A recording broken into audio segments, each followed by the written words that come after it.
Utah Symphony message to Haiti musicians: we are with you and your country.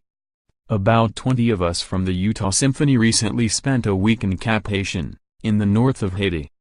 It's about an hour-and-a-half flight from Miami. Close and yet so very, very far. We were there for the National Orchestra Institute, a partnership with building leaders using music education. For the second year in a row, BLUME had brought together about 100 Haitian musicians for a week of intensive training.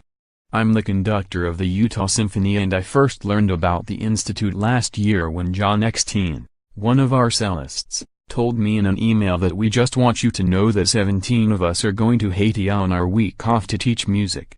The musicians were volunteers raising their own funds for the trip from private donors, he explained, and added, "You might want to think about supporting this institute." But I didn't even get that far. I was already thinking to myself, am I free that week? I want to join them.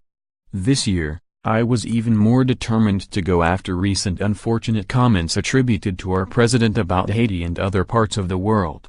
I was thinking that if we can show our Haitian counterparts that we are with them and not against them, or worse, ignoring them, then we have made a difference. Even if we are just a drop of water in an ocean. More, Asians were refuse and dregs in the 1880s. Is that how Trump sees Haitians?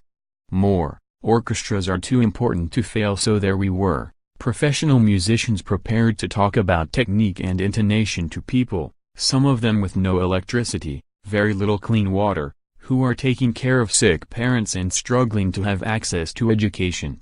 Their instruments were often in disrepair. We had brought many with us, violins, violas, bows, a horn, trombones, music books and scores to give them. We also brought a luthier and bow maker so they could be instructed on how to repair their own stringed instruments. My initial reaction was to go easy, to take into consideration the way they live and the obstacles they face. But then very quickly I realized, absolutely not. They didn't need to feel apologetic because of their current level of playing, and I didn't need to feel sorry because some of them don't have a proper house. Art is not just about perfection, it's about the experience and what that experience can bring. Art can create solidarity and fraternity. It belies the arrogance of privilege, the kind of arrogance some extremely high-profile American politicians have recently, publicly shown toward people different from them. I was very demanding, in French, since I'm Swiss, but also very patient. They have said they want to create a National Orchestra of Haiti one day, so they deserved to know what it means to be an orchestra. They were so hungry to learn. For many of them, this week is the highlight of the year. They worked hard. They had 4 hours of lessons with Utah Symphony musicians in the morning and 3 more in the afternoon with me. Our musicians instructed them on their own playing and on how to teach their instruments to others. They also led section rehearsals to prepare them for the concert that would cap our week. More, without countries like the ones Trump trashed, there'd be no you, me or America policing the USA. A look at race, media, justice. As a conductor, I had much to tell them. Nobody had ever shown them how to tune as an orchestra, so that took a few minutes.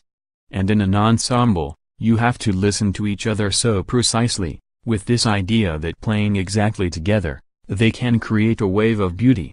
You have to give them encouragement and be very patient. But they are so committed, it is beautiful to watch. Honestly, when you see them achieve the right tone, it's breathtaking. You know that you have opened doors, and that these doors will lead them to even more discoveries. They don't need to tell you, you see it in their eyes, in their smiles, in their body language. They just want to work, to learn, to be better. The last evening they performed Tchaikovsky's Symphony No. 5, and after the concert we had a celebratory meal together. I made a little speech at the end. They kept telling us how grateful they were. But I told them they absolutely don't realize how much we receive and learn from them with their genuine desire just to know more, about everything. Our commitment is our way to show them we love them. It's one thing to make yourself feel collaborative by making a donation, but it's a completely different thing to give your time. To take the initiative and be prepared to be confronted by a different world and to give of yourself.